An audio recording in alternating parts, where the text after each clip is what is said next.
Luke chapter 6, the Message, in charge of the Sabbath. On a certain Sabbath, Jesus was walking through a field of ripe grain. His disciples were pulling the heads off the grain, rubbing them in their hands to get rid of the chaff, and eating them. Some Pharisees said, "Why are you doing that, breaking a Sabbath rule?" But Jesus stood up for them. "Have you never read what David and those with him did when they were hungry? How he entered the sanctuary and ate the fresh bread off the altar, bread that no one but priests were allowed to eat. He also handed it out to his companions. Then he said, 'The Son of Man is no slave to the Sabbath. He is in charge.' On another Sabbath, he went to a meeting place and taught. There was a man there with a crippled right hand. The religion scholars and the Pharisees had their eye on Jesus to see if he would heal the man, hoping to catch him in a Sabbath infraction.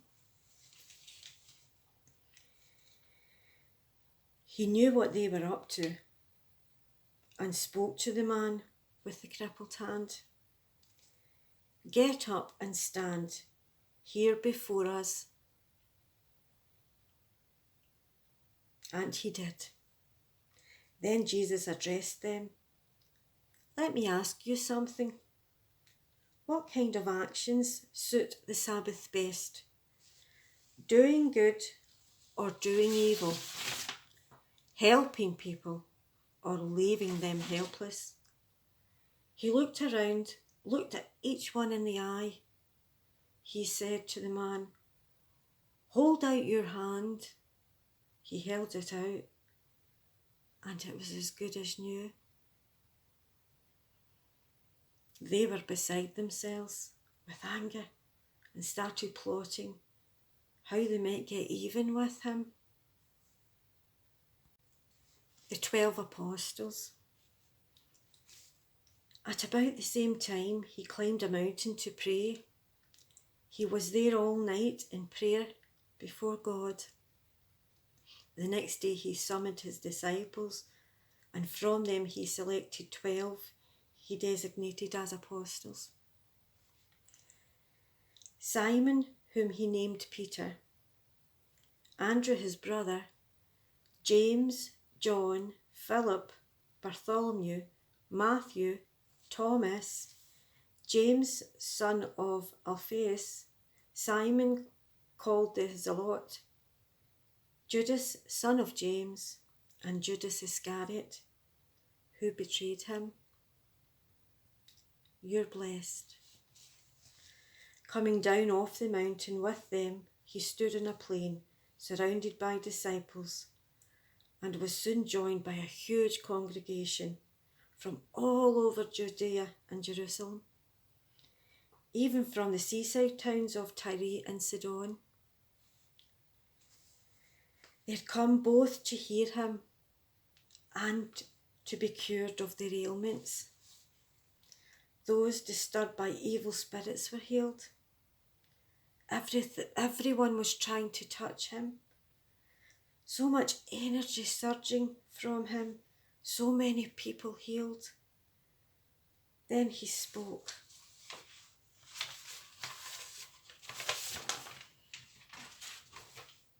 You're blessed when you're lost all. God's kingdom is there for the finding. You're blessed when you're ravenously hungry. Then you're blessed with the messianic meal. You're blessed when the tears flow freely. Joy comes in the morning every time. Count yourself blessed every time someone cuts you down or throws you out. every time someone smears or blackens your name to discredit me. What it means is that the truth is too close for comfort and that the person is uncomfortable.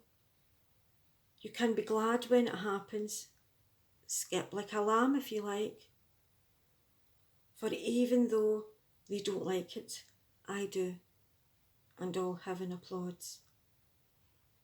And know that you're in good company. My preachers and witnesses have always been treated like this. Give away your life, but it's trouble ahead if you think you have it made. What you have is all you'll ever get, and it's trouble ahead if you're satisfied with yourself. Yourself won't satisfy you for long. And it's trouble ahead if you think life is all fun and games. There is suffering ahead, and you're going to meet it. There is trouble ahead when you live only for the approval of others, saying what flatters them, doing what indulges them. Popularity contests are not truth contests.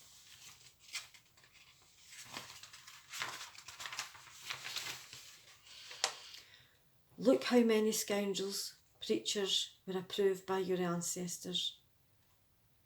Your task is to be true, not popular.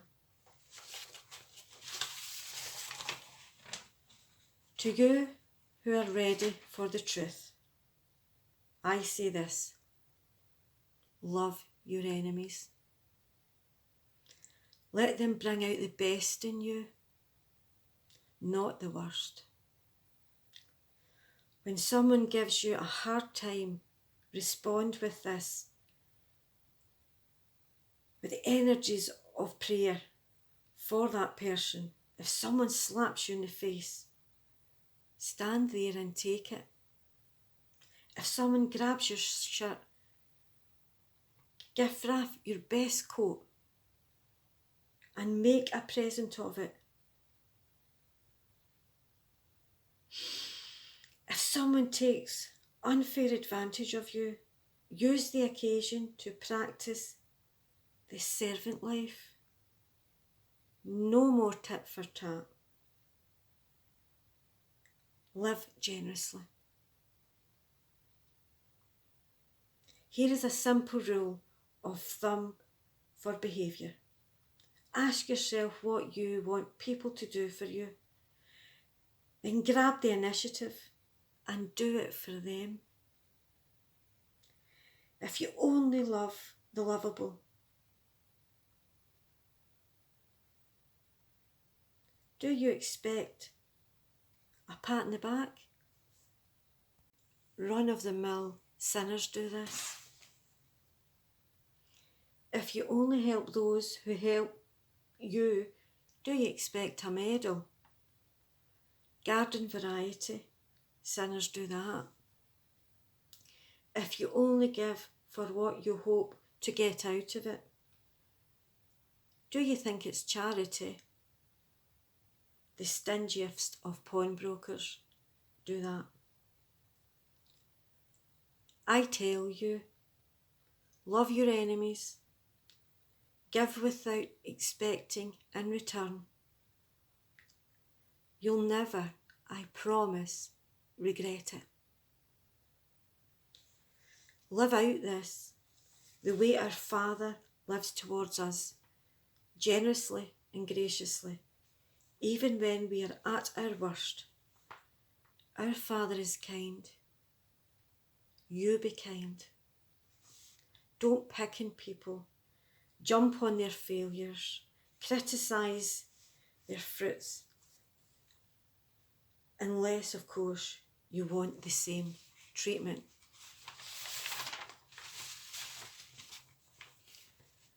Why are you always so polite with me, saying yes, sir, and that's right, sir, but never doing a thing I tell you.